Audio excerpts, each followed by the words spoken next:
Olá, pessoal, bem-vindos à live Gestação em um Homem Trans, a Experiência Emocional. É uma live de psicanálise, eu sou Ana Silvia Rosalde Rosal, psicanalista, e vou receber uma colega também psicanalista que teve uma experiência com um paciente homem trans que gestou o seu próprio filho, gestou biologicamente. Biologicamente é ótimo, né? Nem sei se existe esse termo, mas do ponto de vista biológico, vamos dizer assim. Sejam todos bem-vindos. Já vou receber aqui a Juliana Roberto, estou vendo que ela chegou. Vou te convidar, Juliana. Espera aí, que se...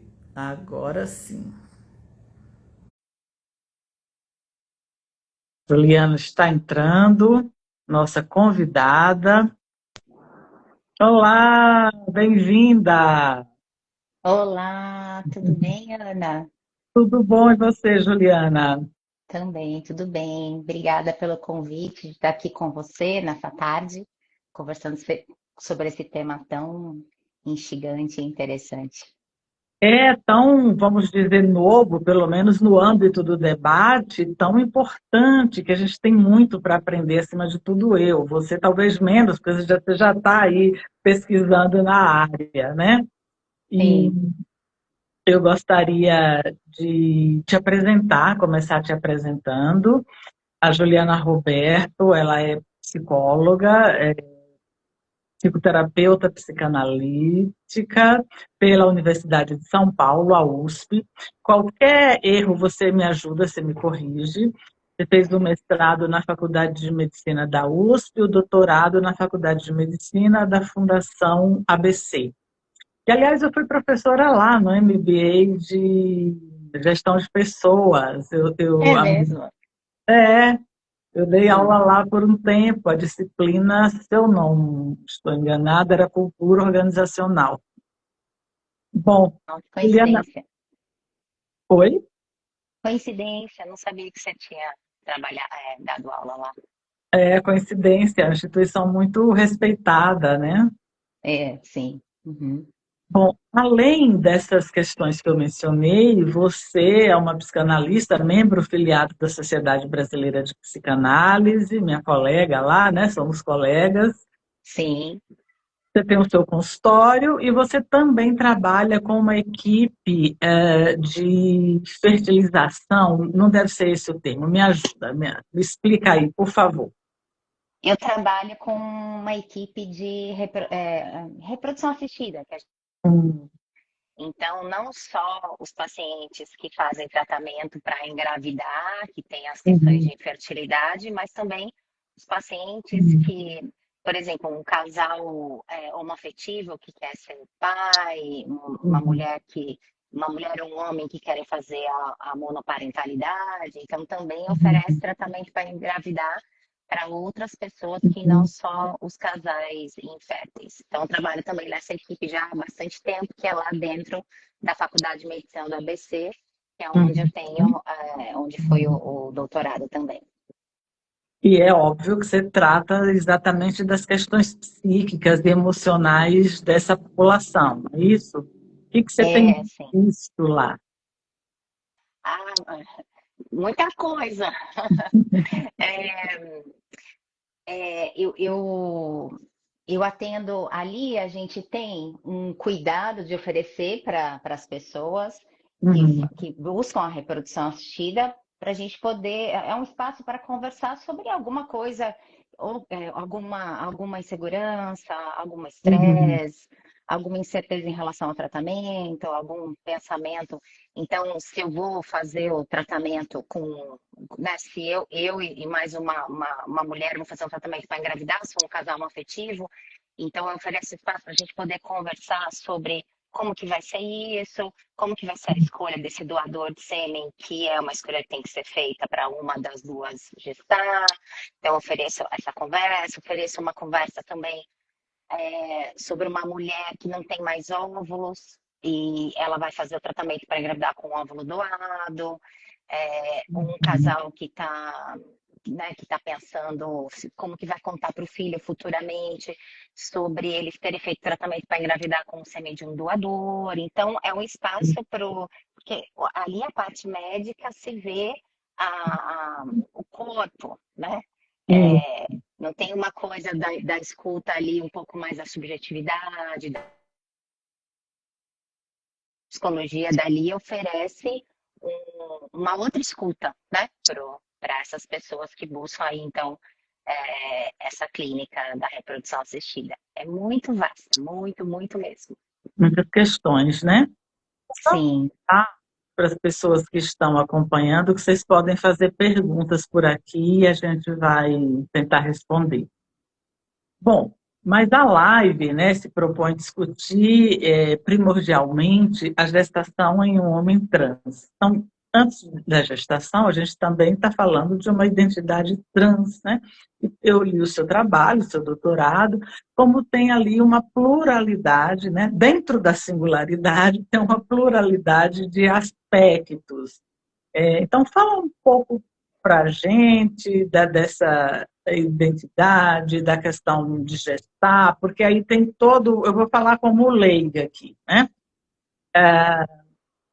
A pessoa faz a transição de um corpo feminino para o masculino, porque a identidade dela é com o sexo ou gênero feminino, Gênero. Gênero. gênero masculino, né? Masculino. Aham, aham. E Sim, aí isso. de repente, por qualquer que seja o motivo, vem a gravidez, que é uma coisa ainda fortemente associada à mulher. Então, como é que fica isso? Para esse homem trans que está gestando, e depois vamos falar também um pouco para a sociedade, mas uma coisa de cada vez. Vamos lá. Tá. Então, a gente tem uma. Agora, antes de entrar, estava lendo uma moça que está aí na TV, no BBB 26, Uhum, e um pouquinho antes aqui de entrar, e tinha uma fala assim dela que ela é vista como uma mulher não boa porque ela decide não ser mãe, né? Então, a uhum, gente tem uma cultura que fala que a mulher tem que ser mãe, né? Ainda que isso tenha sido mudado com o passar do tempo, ainda as uhum, pessoas esperam que essa mulher seja mãe, né? Então, vejam como que essa ideia a mulher ser mãe, de maternidade, da gestação, é muito grudada, então, nessa coisa do feminino, né? Então, a gente começou a receber no Ideia Fértil, que é essa clínica de reprodução assistida lá dentro da faculdade, uhum, pessoas trans uhum, e a equipe começou a pensar um pouco o que a gente pode oferecer, qual que é o melhor atendimento para oferecer para as pessoas, uhum, né? Então, assim, desde o nome, então tem lá um espaço no prontuário falando como que é o nome que a pessoa quer ser chamada, né? Então, desde o uhum, nome até essa coisa do pronome, né? Então é um homem trans, não é uhum, ela, é ele, né? Então a gente começou uhum, a receber as pessoas e causou uma coisa um pouco, bom, é diferente, né? Estamos uhum, aqui acostumados equipe, né? Acostumados com essas mulheres, com essa história toda que é levado para a mulher da gestação. uhum. Então, quando a equipe começou a lidar com as pessoas trans, a gente começou a pensar como ajudar a equipe a lidar da melhor maneira possível. Então, desde ali da recepção até os embriologistas, as enfermeiras, os médicos, e eu já fui ali escutando o que é que para eles era, era mais difícil assim de lidar, porque tinha uma Uhum. preocupação com como que a gente vai respeitar, né, o respeito pelas pessoas, né? E aí, então, essa foi a ideia, né? De começar a escutar e ver qual que é a particularidade das pessoas trans, né? O que as pessoas trans precisam, qual que é a verdade delas, quais são as necessidades, o que é mais importante para elas, né? E aí, então, a gente começou a ver, Ana, então, porque o que acontecia? É muito comum as pessoas quererem colocar a pessoa trans dentro da heteronormatividade. né? Então Uhum. tá bom. Então a gente recebeu aqui um casal. Então eu tenho aqui uma mulher cis, né? Então a mulher que nasceu mulher e se identifica com o gênero, né, feminino. E eu tenho aqui um homem trans. Então tá, então eu já estou ouvindo aqui que esse aqui é o homem, então a gente tem aqui um casal hétero, né? Uhum. Mas aí não necessariamente era assim a configuração da heteronormatividade dentro daquele casal. Então a gente começou Sei. a pensar. Eu me lembro de uma situação de uma médica falar assim para um homem trans: bom, então, já que a sua esposa é mais difícil para ela engravidar e ela tem vários miomas, por que não engravida você? Né? Porque você é um Uhum. homem trans, você tem útero, e ele não quis, né? Porque não é Uhum. porque ele tem útero que ele vai querer engravidar, como Uhum. né, o paciente do doutorado, ele era alguém com útero que quis, então, o masculino dele, desse homem, que a médica falou para ele engravidar, não combinava. Ele não queria usar o corpo para a gestação. Então a gente começou, Uhum. então, de uma coisa que parecia um pouco, então tá bom, então vamos encaixá-los na heteronormatividade, a gente começou a ver que não era bem assim.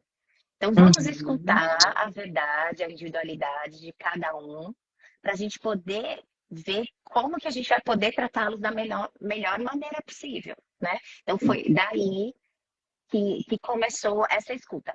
E teve uma outra questão também, é que, como você falou do trabalho, que tem essa variedade e tudo, tem algumas Uhum. pessoas que elas não vão fazer a transição necessariamente com hormônios ou cirurgias, Uhum. né? Uhum. Então, a gente começou a ver que as pessoas elas precisavam saber se vocês vão usar os hormônios para mudar o corpo, pode ser que você tenha infertilidade.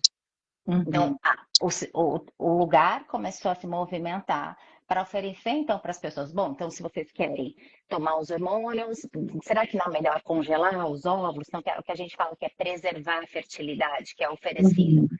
primeiro para as pacientes com câncer e depois para as Uhum. pacientes que a gente fala que é preservação social, né? Então, uma mulher que quer ser mãe no futuro e com receio com medo de perder a fertilidade, preserve então esses óvulos, né? Então a gente começou a oferecer Sei. também para as pessoas trans para poderem fazer então essa coisa dos hormônios ou, por exemplo, a mesma cirurgia. Então eu sou um homem trans, tenho os meus ovários, quero retirá-los, mas eu tenho a chance de antes de retirar guardar os meus óvulos para poder ter um filho genético, né?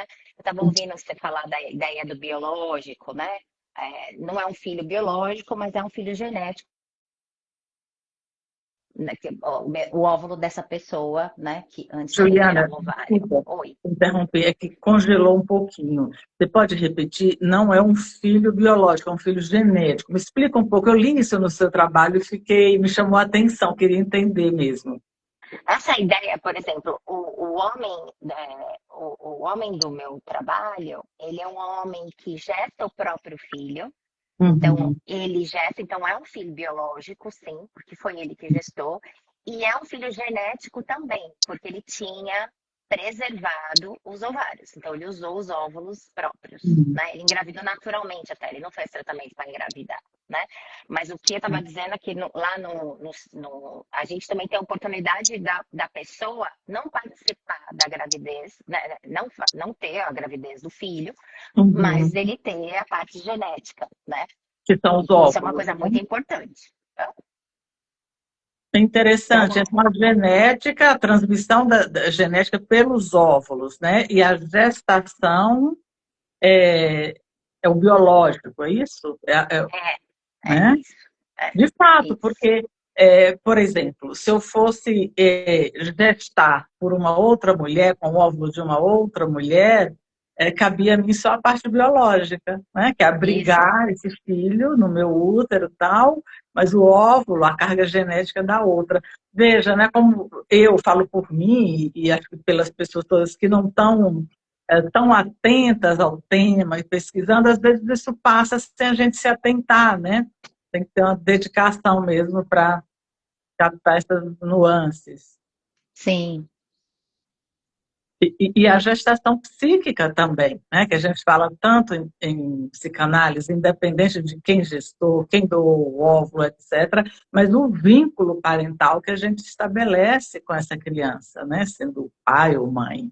É um outro aspecto importante, quer dizer, variadas faces da parentalidade.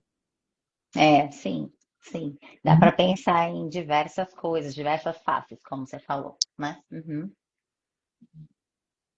Então, quem tiver pergunta, pode enviar aqui embaixo, que a gente responde, né? Agora, conta um pouco da experiência, algo que te chama a atenção, que você pode compartilhar conosco, da gestação do seu paciente, do seu, enfim, a pessoa que, não sei se é paciente ou entrevistado para o seu doutorado. É, É, foi uma pessoa, isso, foi uma pessoa entrevistada. Bom, olha, bom, vem várias coisas aqui, né? E eu uhum. acho que é uma coisa interessante que tem esse caminho aí de descoberta de como que ele queria ser, né? É, como que ele queria ser, que isso ele fez um Tá tinha, travando um pouquinho de vez em quando. Eu estou deixa, perto da internet aqui, mas não sei o que que é. Não, travou de novo. Só um minutinho, pessoal, já estamos resolvendo aqui.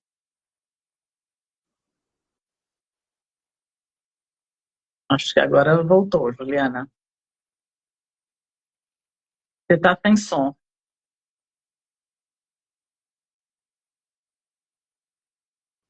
Fala algum. e Fala. agora? Agora voltou. Pronto. Então foi uma pessoa que se Uhum. encontrou,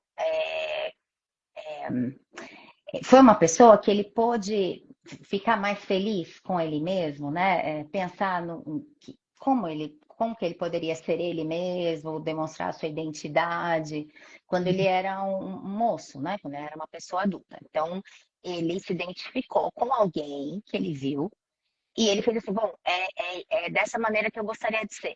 Então ele começou esse movimento do corpo, porque é muito interessante pensar que as pessoas trans, elas vão fazer um movimento do corpo primeiro, né?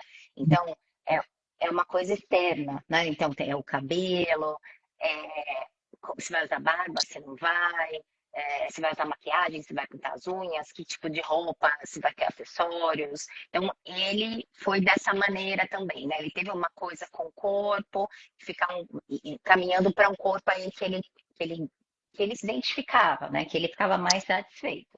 É o E corpo aí, então, masculino. o corpo masculino, isso. E aí, então, ele teve uma vontade de, que não são todos que têm, ele teve uma vontade de retirar a mama. Uhum. Ele fez então uma cirurgia de retirada de mama para ali o corpo ficar ainda, né, mais do jeito que ele gostaria. E depois, então, ele seria um homem e pronto. Então, essa Uhum. ideia do binarismo, né, ou se é homem ou se é mulher, estava ali Uhum. marcada para ele, né, Uhum. como para várias pessoas trans também está. Né? Então, eu me torno um outro do jeito que me identifico mais, então mudo o meu gênero e fico satisfeito. Depois disso, ele começou a pensar que não. Então, ele teve uma experiência muito interessante, que eu até brinquei com ele que foi uma experiência terapêutica, né? Que daí ele se relaciona, ele como um homem trans se relaciona com uma mulher trans, Uhum. que começam aí a experiência de um de outro, fez pensar que sim, que ele, com seu desejo de paternidade, poderia Uhum. gestar o próprio filho, para poder ter o seu filho genético.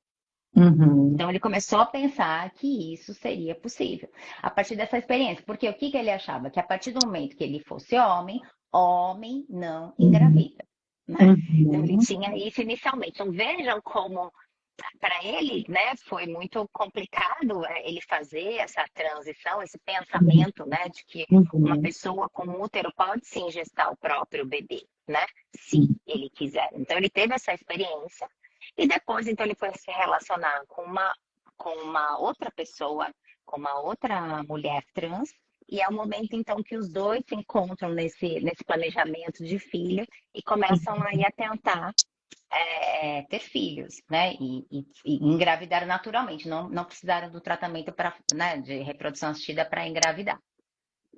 Então, acho que o que foi interessante, você perguntou, né, o que eu poderia falar desse movimento aí dele, é que tem uma coisa de que é um corpo que ele não gostava inicialmente, e era um corpo de mulher que ele não aproveitava do corpo, vamos dizer assim, né? Ele não usufruía da possibilidade do corpo. Quando ele pensa em gestar o próprio filho, com um desejo forte de ter um filho seu, até por causa dessa ideia, né? Então, eu vou ter um filho meu, porque as pessoas normalmente pensam dessa maneira, né? Porque aí os laços sanguíneos estão garantidos. Então, para ele não foi diferente, né? Então, eu vou ter um filho meu, que daí já essa fantasia de que garante o amor e o vínculo, né? Então, eu vou poder gestar. E quando ele engravida, ele faz, eu falo isso para ele até, né? Você fez as pazes com o corpo. E ele fala que, bom, é verdade, porque daí aquele corpo que ele não gostava, ele passa a gostar, ele usufrui do corpo. E essa experiência foi uma experiência riquíssima para ele, com ele mesmo, né? Com a própria identidade. Então, acho que isso foi uma coisa muito interessante, o quanto a gestação o ajudou a, a se amar, né? A gostar de si mesmo, né? E acho que isso foi uma coisa muito importante, essa experiência foi uma coisa muito importante para ele, né? Sim, sem dúvida. Tá aqui a Bianca, abraço Bianca, falando que é complexo, né? Por isso que eu disse, quem não é da área, quem não está dedicada à área, como eu, por exemplo, a gente tem que chegar e buscar mesmo essa informação com muito cuidado, com continuidade, né? Olha, a Suzana, obrigada pela pergunta. Ela está falando como é que fica a amamentação, porque esse rapaz tirou a mama, né? Suzana, esse participante, né, da pesquisa, ele não queria amamentar, né? Então, o que amamentou foi a mãe da criança. A mãe da criança, uma mulher trans, fez uma cirurgia de prótese mamária, aí fez a estimulação com hormônios e pôde amamentar, então, o filho, né? Então, o pai, né, que é esse homem trans, gestou, passou pelo parto normal, e aí quem amamentou foi a mãe, né? A A mãe da mãe, criança. que é uma mulher Mulher trans, trans. então biologicamente era um homem, fez a transição para o corpo feminino, inclusive com o acréscimo, não sei A se é assim que prótese fala, mamária, com né? a prótese mamária, e com Isso, a estimulação hormonal produziu leite, é isso. isso Aham, mesmo. Aham, e pôde amamentar ali o bebê. Uhum. tá. Então veja, né, como o corpo e o psiquismo aí muito imbricados, né? Juntos, né? Sim, É. sim. Tanto dele, para ele poder engravidar, depois para ele poder passar pelo parto normal, que precisa ter, né? Isso foi uma coisa também que eu escrevo bem, né, lá no doutorado, que ele estava integrado, né? Ele pôde passar pelo parto normal e depois, então, a mãe ali também disponível, né, psiquicamente, para poder, porque eu já vi outras mulheres, Ana, a gente tem na clínica da reprodução assistida, tem muitas mulheres que fazem a sessão temporária de útero, né, que é a barriga solidária, que a gente fala aqui no Brasil, e que muitas, então, mulheres precisam de ajuda de outra mulher para engravidar, e aí essa outra engravida, que é a que faz a gestação, né, e depois entrega para a mãe, e aí a mãe, então, ela também tem ela disponível para aquela criança para poder amamentar, né? E eu já vi mulheres que não conseguiram amamentar, né? Então, realmente, emocionalmente, foi uma coisa muito importante ali, né? Para acontecer tudo isso. Ó, temos outra pergunta aqui, ó.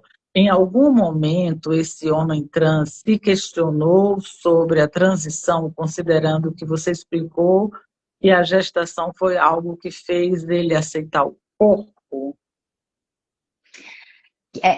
Quem perguntou? A Bianca. Bianca, acho que é uma pergunta muito interessante essa, né? Quando a gente começou, então, como eu estava contando para vocês, a gente teve essa abertura, né, para poder pensar na pessoa trans, por conta lá do serviço de reprodução assistida. E aí, quando eu fui escrever o trabalho, a pergunta do trabalho, uma das perguntas era essa, né? Será Uhum, que passar por essa forte experiência da gestação podia, então, abalar, né, uhum, essa escolha, né, essa identidade? E o que eu percebi, porque o que aconteceu é que quando eu entrevistei, eu não entrevistei, até fazia parte. O meu doutorado uhum, estava aberto para entrevistar homens gestantes ou homens que passaram pela gestação. uhum, Então, uhum, o filho tinha já 2 anos, né? uhum, Então, ele pôde contar dessa experiência fortíssima, né? Intensa. E ele, apesar de ter passado por uma situação forte, né? Que o abalou emocionalmente, uhum, sim, né? Vivenciar tudo isso, porque vejam que ele teve que deixar de tomar os hormônios que tinha uhum, barba, a voz, né? Para ele poder gestar, ele teve que deixar de tomar esses hormônios da transformação do corpo, né? Para o corpo poder voltar, né? No funcionamento ali para ele poder gestar. E quer dizer, ele ele aguentou isso, suspendeu a suspendeu, transição, né? suspendeu a transição. Temporariamente. Exato, exato, para poder engravidar e gestar. Uhum, Então, eu te digo que isso não abalou, né? Depois que ele uhum, passou por essa experiência marcante, ele voltou a ser um homem trans, que é o que ele fala, né? Ele não fala assim, eu sou um homem, ponto. Ele fala assim, uhum. eu sou um homem trans. E ele fala, eu sou um homem que tem algo do feminino, né? Então, eu acho que isso é uma coisa muito interessante aí também para Sim, pensar, né, sobre ele. sim, e é muito rico, né, quando você mostra aí claramente a integração, né, que antes ele rejeitava toda a questão da feminilidade e ao engravidar, já como um homem trans, ele faz meio que as pazes aí com isso, quer dizer, ele integra, né, eu sou É, um homem, e tanto ele faz questão do trans, quer dizer, mas que tem algo desse feminino que ele não jogou fora, não censura, não abomina, não, está lá integrado. Quer dizer, sim, algo sim. muito autêntico, né? Ele imaginava que ele teria uma gestação em que ele usaria roupas largas, que seria uma coisa mais escondida, né? Uhum, E depois do terceiro mês, ele descobriu, ele estava com 12 semanas já, uhum, e aí depois ele pôde assumir, né? uhum, A barriga, pôde aparecer como um homem trans, uhum, gestante, né? Então uhum, isso facilitou muito a vida dele, né? Essa uhum. integração para ele poder assumir quem ele era, né? E não precisar ficar escondido, né? Sim, sim. Olha aqui, a Marina está perguntando, né? Em um atendimento, um psicólogo deve trazer essas questões ampliadas? Eu não sei como seria trazer as questões ampliadas. Será que o psicólogo pautar essas questões? Ou quando o paciente trouxer, aprofundar? Se você puder só explicar, aí ela Ah, trazer a possibilidade desta visão não binária, mesmo em uma pessoa trans. Vejo como algo presente nesse processo de transição. veja como algo presente no processo. Marina, olha, lá na sociedade a gente tem um grupo de atendimento à população LGBT, a gente tem um convênio, né, com uma instituição que encaminha para esse grupo pessoas LGBTs, e o que eu tenho visto, né, é que as pessoas trans, não necessariamente elas vão para a terapia para falar sobre ser uma pessoa trans, né? Uhum, Então, isso aparece sim, mas não é que elas vão lá para isso, né? Não é o motivo maior para elas procurarem a terapia. Agora, eu uhum, escuto isso de um jeito interessante. Eu acho que o que é mais importante é a pessoa uhum, poder fazer as pazes com o corpo, né? Porque cada um nasce com um, né? Então, acho que isso é uma coisa interessante. Mas as pessoas que fazem a transição e ponto, com como elas se enxergam, né? Então, se eu sou Uhum. um homem e ponto, né? Porque fiz a transição, eu acho que isso é uma coisa que tem que ser respeitada, né? Não sei se eu entendi Uhum. bem, não sei se a gente, eu acho que a gente não precisa levar essa ideia do binarismo, do não binarismo, né? Que você perguntou, ou do binarismo, né? Porque eu não tenho um desejo do meu paciente, então você era mulher, então agora você é homem e ponto, né? Eu tenho um desejo que ele possa ficar feliz da maneira que ele escolheu ser e sem sofrimento, Uhum. né? Uhum. É, então, eu lembrei aqui de uma outra coisa aqui, mas acabou passando, né? Mas eu acho que isso é uma coisa interessante de Uhum. poder escutar, né? O que que o paciente... eu lembrei. Uma coisa que é muito interessante. Então, Uhum. o paciente, ele Sim. precisa, ainda sendo... Então, o paciente do doutorado, ele é um homem trans que precisa passar com um ginecologista, né? Uhum. Então, ainda que você tenha essa transformação do corpo, ou você retire as mamas, você ainda tem que fazer mamografia, por exemplo, Uhum. né? Então, talvez a gente poder escutar o como que eles querem deixar para lá esse corpo antigo, esquecer desse corpo antigo, né? O que que pode influenciar futuramente até, né? A gente não faz muito esse papel, né, de então, então você não vai no ginecologista? A gente não fala isso para paciente, né, Ana? Uhum. Mas é uma coisa interessante, porque daí é não cuidar desse corpo, né? Então, se eu sou um homem trans, eu não tenho mais mama, então não preciso ir mais no ginecologista. Mas você precisa, né? Então, isso é uma coisa também relevante, eu penso, ali né, para nossa escuta. E a aceitação do corpo para qualquer pessoa, trans ou não, né? Quantas É, questões tem a clínica da anorexia, bulimia, enfim, né? sim, sim. Uhum. A Ariadne fala como essa experiência amplia a nossa noção de parentalidade, né? Sim. É, sim. E quem está na clínica de reprodução assistida precisa ter bem ampliada mesmo essa noção, né, de parentalidade, porque ali a gente vê, né, que a reprodução assistida favorece que as pessoas, como diz um psicanalista francês, né, o Ansermet, as pessoas vão fazer uso daquilo, né? Que não é Uhum. só para infertilidade, então a gente tem que estar Uhum. atento, né? Me lembrei aqui de paciente, por exemplo, que tem passa por uma perda, né, de esposa ou de marido, que se tiver lá os gametas, né, óvulo ou espermatozoide congelado, a mulher pode ter um filho do marido que morreu, por Uhum. exemplo, né, com a Uhum. clínica da reprodução assistida. Então a gente precisa ter mesmo essa coisa mais ampliada para poder Uhum. acolher, né, nas Sim. necessidades aí de cada pessoa, né? E aí muda tudo, né? Você foi gerada por um pai que já não estava mais vivo, né? Sim, Olha sim. quantas questões. E aí a gente não está falando da pessoa trans, né? Não necessariamente deve ser trans, não é isso? Sim, sim, sim, Uhum. sim. Então, como que essa clínica ampliou mesmo, na Uhum. parentalidade, como falou aí a Ariadne, né? Uhum. Então, vamos lá. Marina fala exatamente se o psicólogo deve iniciar esse ponto ou trazer quando for uma questão pela própria pessoa. Bom, se o Isso. psicólogo for um psicanalista, acho que ele vai esperar o paciente trazer, né? A não ser no. É, é.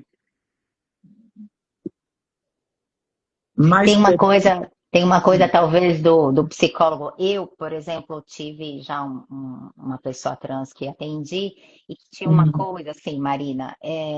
Então, se referia como ele, como Uhum. ele, como ela. Uhum. Então, a gente escuta isso, né?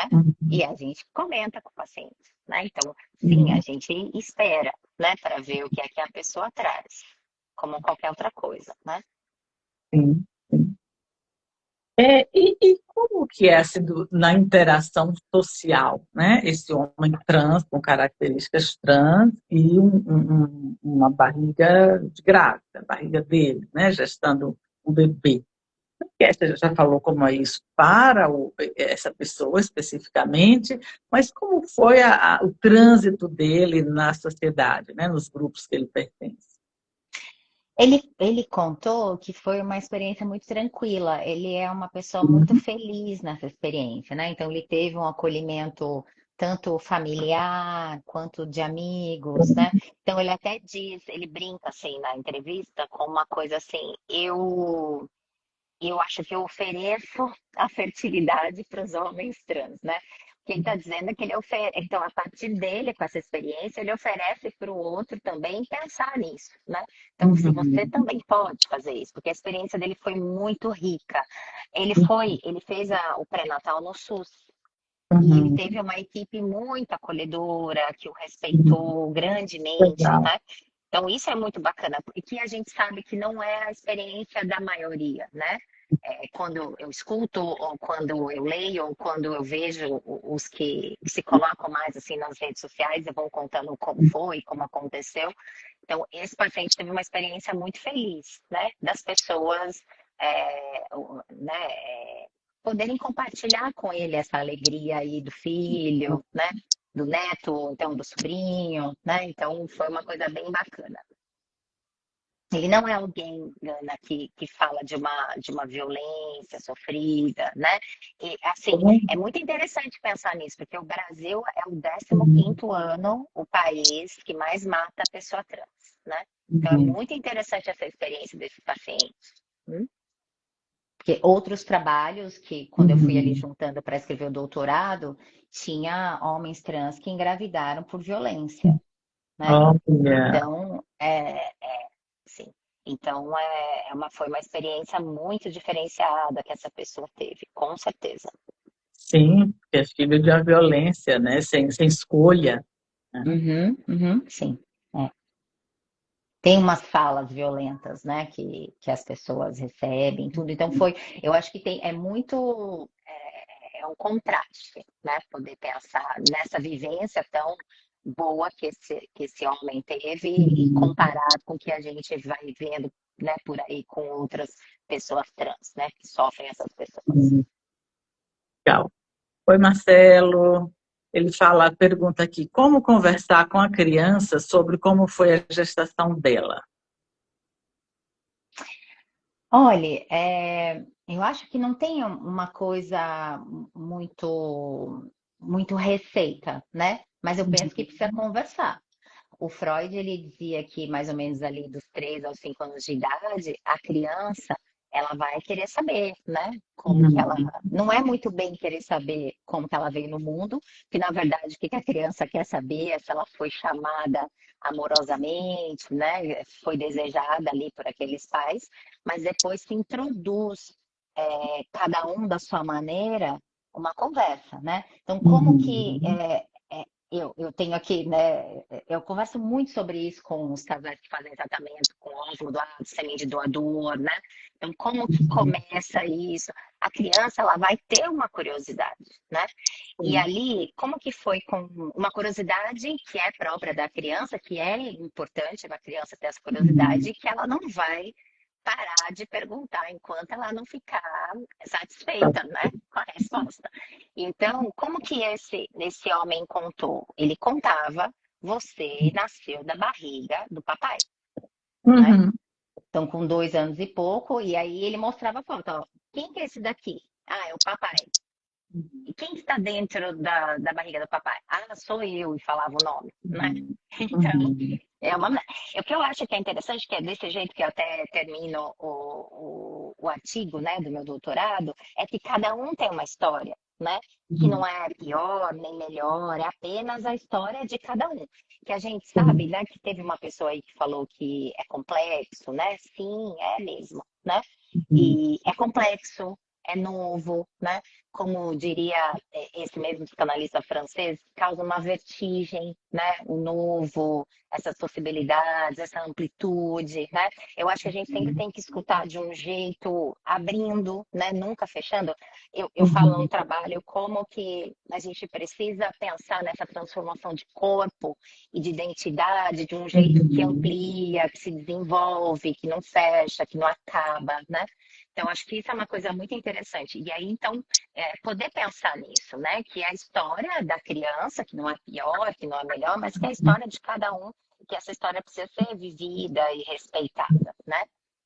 É, isso mesmo. E é isso, aproveitar essa curiosidade que naturalmente ela vai trazer, toda criança traz, né? Ou pelo menos Uhum, deveria, e, sim, e, e falar com naturalidade. Você vê, ele mesmo foi lá, achou o jeito dele, mostra a foto do papai, né? Uma linguagem simples que a criança possa alcançar, não é para dar uma aula sim. sobre, né, identidade trans, ou nada disso, é no nível que a criança consegue aprender. E o que é muito interessante até desse tipo de pergunta, né? Que eu acho que os pais às vezes ficam, não, mas Juliana, a gente vai falar o quê, né? Como que eu vim? Como que eu fui Uhum, parar dentro da sua barriga? Ainda tem gente que uhum, ainda vai falar da história da cegonha. Os pais acham que vão ter que falar sobre sexo, né? E a criança não está querendo saber disso nesse momento. uhum, Então é sim, interessante poder abrir para os pais tirarem um pouco essa ideia e deixar, né? uhum, Possibilitar que a criança possa ir fazer essas perguntas, né? Sobre a sim, origem, sobre a própria história. sim. Ô, Juliana, e vai sair, vai ter um livro, o doutorado vai ser publicado em formato de livro, porque é um trabalho tão rico, tão bonito o seu texto. Ai, Ana, ainda não sei. Vamos ver. Quem sabe um dia. É tão interessante porque a gente vai escrevendo e depois vem outras ideias, né? O que vai ter, com certeza, é um segundo artigo. E eu estou Uhum, para conversar com uma pessoa para falar, né? Para a gente poder, ela foi da minha banca, para a gente poder conversar sobre esse segundo artigo. Mas livro ainda, já me perguntaram já, mas ainda não sei, porque eu acho que eu vou ter uhum, esse tempo de poder porque a gente aprende muito, né, com esses entendi. trabalhos, com essas pesquisas. Então, eu já penso tanta coisa diferente do que eu escrevi. Uhum. Eu acho que isso é muito legal. Quem É, sabe? e o artigo também tem uma coisa, a gente acho que romantiza um pouco o livro, e de fato é algo que está lá, quem gosta de manusear tudo isso, uma obra maior em termos de volume até, mas o artigo ele alcança um número de leitores maior, né? Porque eles estão É, publicados nos sites aí das revistas, então e é um tema tão novo, tão carente de informação, nesse sentido o artigo cumpre uma função bem importante, né? sim, sim, com certeza. O alcance é bem maior, né? As pessoas preferem, né? Bem mais fácil, precisa comprar. Uhum, sim. Mais perguntas, pessoal? A gente está falando da gestação de um homem trans. Já conversamos aqui sobre a experiência deste participante, da experiência específica desse participante, mas abrimos também um pouco para pensar na sexualidade trans, no corpo da pessoa trans. Então, estou explicando isso para quem chegou agora, e vocês fiquem à vontade para fazer perguntas. Me fala uma coisa, eu percebi, e não foi nenhuma grande pesquisa, aliás, nem grande nem pequena pesquisa científica, mas das pessoas à minha volta, de artigos que eu li também e tal.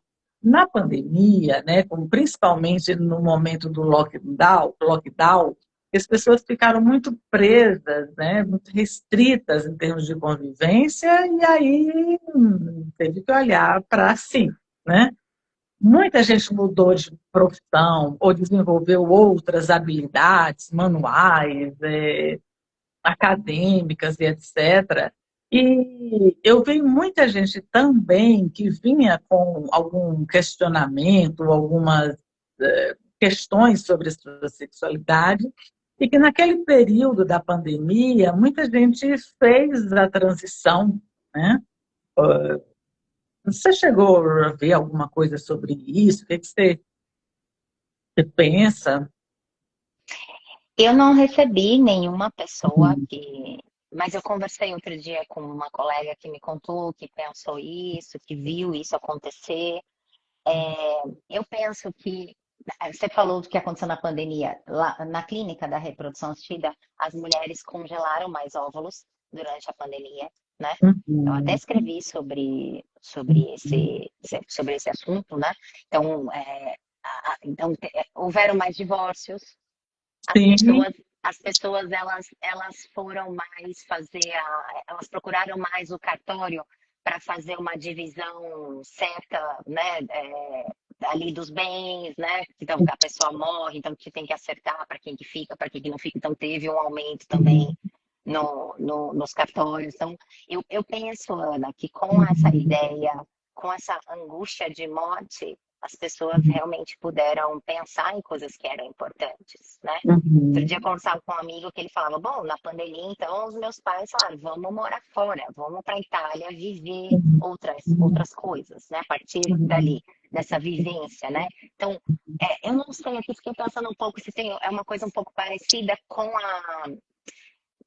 o envelhecer, né? Quando a pessoa, quando ela está perto, ali, quando ela está envelhecendo, mais perto da morte, que ela começa a pensar se a vida valeu a pena, o que foi feito, né? Eu acho que na pandemia aconteceu isso muito, só que aconteceu isso com todos, né? Porque todos, Uhum. acho que foi a primeira Sim. vez que nós estávamos vivendo de jeitos diferentes, que cada um viveu de um jeito, mas a mesma angústia dos nossos Uhum. pacientes, essa angústia de morte, né? Sim. Então, eu não tive nenhum paciente que fez, que Uhum. pensou nisso, mas eu penso que tem tudo para ter a ver com isso, né? Com algo que era do Sim. impensável, né? Que a gente não vive todo Uhum. dia pensando que a gente vai morrer um dia. A gente está todo momento ali, Uhum. ouvia notícias de morte, as pessoas queridas morreram e Uhum. podia ser a gente, né? Sim. Então, acho que isso foi uma coisa importante, sim, para esse movimento, né? É. Tem uma piada que fala, né, que a gente só tem duas certezas na vida, né, que vai morrer e que vai pagar imposto de renda, né? Pois é. Ou seja, todo mundo conhece a finitude, mas a maioria das pessoas dá um jeitinho de não olhar muito para ela, até porque a gente precisa viver. Você fica pensando, né? Não Como vive. dizia lá o Raul Seixas, sentado esperando a morte chegar, a gente não faz nada, a gente não vive. Então, só que algumas pessoas se distanciam enormemente dessa realidade, dessa questão de que nós vamos morrer. Quando, como você disse, ou a gente envelhece, ou na pandemia, que convocou, né, colocou aqui na frente de todos nós, a gente pode morrer a qualquer momento, isso, deixa eu acertar as contas comigo, deixa eu fazer o que é importante para mim, o tempo que me resta, embora não sei qual é esse tempo, mas não dá mais para desperdiçar tempo, né? Isso. Aí foi Interessante. uma corrida, né, contra esse tempo, né, que não se sabe qual é, mas que se movimenta, né, mais fortemente. É interessante, né? Né? O casamento que estava capengando, então vou sair disso e cuidar da minha vida, uma profissão que não me realizava, mudo de profissão e tal, e a questão da sexualidade também, imagino. Uhum, sim, sim. Marina, obrigada, Marina, pela pergunta. Ela estou concluindo a graduação, imagino que de psicologia, não sei. Vejo que pouco se fala dos sofrimentos relacionados à diversidade, gêneros, corpos. Você acha que existiria espaço para ser uma disciplina ou seria uma especialização? Eu acho, Marina, que seria, não sei, porque acho que a gente fica com duas coisas, né? Se vai fazer uma disciplina, eu talvez você deixe um pouco muito separado, vamos dizer assim, né? Eu me lembro que aqui em São Paulo tem agora tem um tempo já uma clínica de reprodução assistida só para pacientes LGBTs, né? Então, o que que se quer com uma clínica? Então, eu acho que faz uma coisa meio separada. Eles lá e a gente aqui, né? Os héteros para cá e né? Agora, então, eu acho que a gente tem que pensar que são pessoas, né? Que é gente, como eu costumo brincar, fala tudo é gente, né?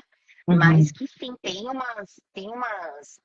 algumas escutas ali que acho que a gente precisa ter uma delicadeza, né? Talvez uma pós acho que seja mais importante, né? Não sei com que nome, porque quando a gente escuta né, o paciente no consultório, eu, por exemplo, não fico muito preocupada, né? Se é Uhum. LGBT, o que é, né? Eu fico mais preocupada ali com o sofrimento, que ele me traz, né? Uhum. Mas Sim. certamente é que eu acho que tem algumas pessoas, por exemplo, eu vi colegas que não são, tem colegas que são muito grudados, né? Eu acho, nessa coisa, por exemplo, na psicanálise, e não sai, não abre para uma coisa Uhum. nova, né? Então, acho que isso é uma coisa que prejudica. Talvez, Marina, fosse interessante ter, então, uma pós dessa maneira, né? Que amplie, né? Que não vá colocar aquela ideia lá do Édipo e da castração como algo que serve para todo mundo,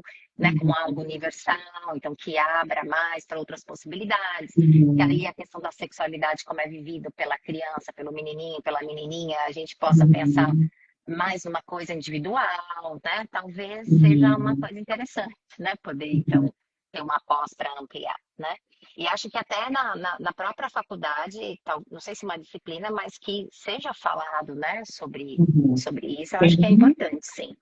Sim, é um tema muito importante para não ser falado, né? Como você disse, talvez não tenha uma disciplina, mas em algum lugar tem que entrar, como tantos outros temas, por exemplo, os refugiados, foi meu tema de pesquisa, o número de pessoas em deslocamento no mundo nunca foi tão grande. Hoje a gente tem mais pessoas que vivem fora do seu país, não só definitivamente, mas temporariamente, do que pessoas que nascem e nunca saem para morar fora do país, sabia? A gente chegou nesse ponto. Que interessante. Uhum. É, e isso tem questões também muito específicas, né, que é importante conhecer, precisa. Então, tem até, eu não sei se em todas as faculdades de psicologia, mas eu já vi em várias, que eles têm temas, acho que é temas atuais, alguma coisa assim, que é uma disciplina que se organiza na forma de seminários, né, em grupos, e aí cada grupo escolhe um tema atual. Uhum. Talvez Temas da seja. É, contemporaneidade, né? Uhum. uhum, Muito importante. Uhum. é, talvez por aí. Mas numa graduação, a gente nunca vai aprofundar em qualquer tema que seja, né? A graduação de psicologia ela é bem generalista, a gente vê um pouco de muitos temas, né? E aí na pós ou no mestrado a gente vai aprofundar. E na Na leitura também, supervisão, né? Na supervisão, né? na supervisão. Aham, aham, sim. As leituras, tem muita gente, inclusive na psicanálise, falando sobre a identidade trans, né? Sim, muito. Muita gente mesmo. Uhum. Outro dia eu vi até a chamada de uma colega da Sociedade de Psicanálise, que ela dizia, a primeira pessoa que falou da identidade trans foi o Freud, quando ele fala do perverso polimorfo, da bissexualidade, etc. Né? Uhum, uhum, Então, sim. isso aí se ampliou e tudo mais. Pessoal, temos mais alguma... Vocês têm alguma pergunta ou a gente encerra aqui? Você quer falar com alguma questão, Juliana? Eu acho que eu quero só contar para vocês também que Uhum. um outro ponto do meu trabalho foi discutir um pouco a preocupação materna primária, que foi uma ideia de. Porque o meu paciente gestou e depois também foi o que foi apesar da mãe amamentar, ele foi a pessoa que estava ali, então, mais disponível para a criança, Cuidar. né? A mãe amamentou ali por um pouquinho, um pouquíssimo tempo, um mês, e depois Uhum. então ele foi essa pessoa disponível que a gente sabe que a criança precisa, né? Dessa disponibilidade de alguém ali para esses cuidados, né, primários aí da criança. Então, acho que isso foi uma coisa interessante também que eu gostaria de contar para vocês, né? Dessa disposição e dessa Uhum. preocupação, vamos falar o quê? Parental, talvez, né? Preocupação parental primária, né? A gente podendo pensar dessa ideia que desloca, né? Que não precisa ser só da materna, né? E que a gente vê Sim. que não. E eu também posso contar para vocês que acompanham casais de homens que têm ali Uhum. que recebe um bebê recém-nascido e que um Uhum. deles, até alguma coisa que eu estou agora planejando escrever também, né? Um deles fica mais disponível para essas necessidades, né, essenciais do bebê, né? E Então, faz o... tanto o homem, tá me ouvindo, Ana? Tô, tô. É porque às vezes ela Dá cruza. uma travadinha, né? É. É que faz o Então, papel da figura feminina, né? Que não da precisa ser função, né? uma Da mulher, função. né? Da função materna, né? Essa Isso, a ideia função da materna. função, Isso. não, não sei se vocês sabem, né? Tem a função materna, a função paterna, e não necessariamente precisa ser é, é, assumida por um homem ou por uma mulher. Então, a gente vê, por exemplo, nesse meu caso, que eu escrevi no doutorado, quem exerceu a função materna, uma função, não é a mãe, né? Mas é uma função, né? Uhum. Que oferece esses cuidados primordiais aí para o bebê foi o paciente que gestou, né? E o que eu estou contando aqui, em Então, casais de homens também acontece um que vai ficar ali mais, né? Na minha experiência, eu tenho visto um da dupla ficar ali uhum. com essa função, né? Sim, sim. Então, acho que isso é uma coisa interessante que, como a Ariadne falou, amplia, né, essa questão da Uhum. parentalidade, do que a gente Sim. imaginava, né, do que colocava-se ali para a mulher, né? A mulher tem Uhum. que cuidar, tem que estar mais disponível, né? Sim. Então, E acho por isso que isso é vocês uma coisa falam importante. gênero, né? Porque é um papel atribuído socialmente, né? É, sim, isso. Então, Juliana, gostaria de agradecer imensamente a sua disponibilidade para vir compartilhar aqui, né, o seu trabalho, agradecer as pessoas que estão conosco, tentando essa conversa, e logo depois essa live fica salva aqui, e posteriormente vai para o meu canal no YouTube. Então, peço também que vocês me sigam aqui, me sigam lá, para a gente...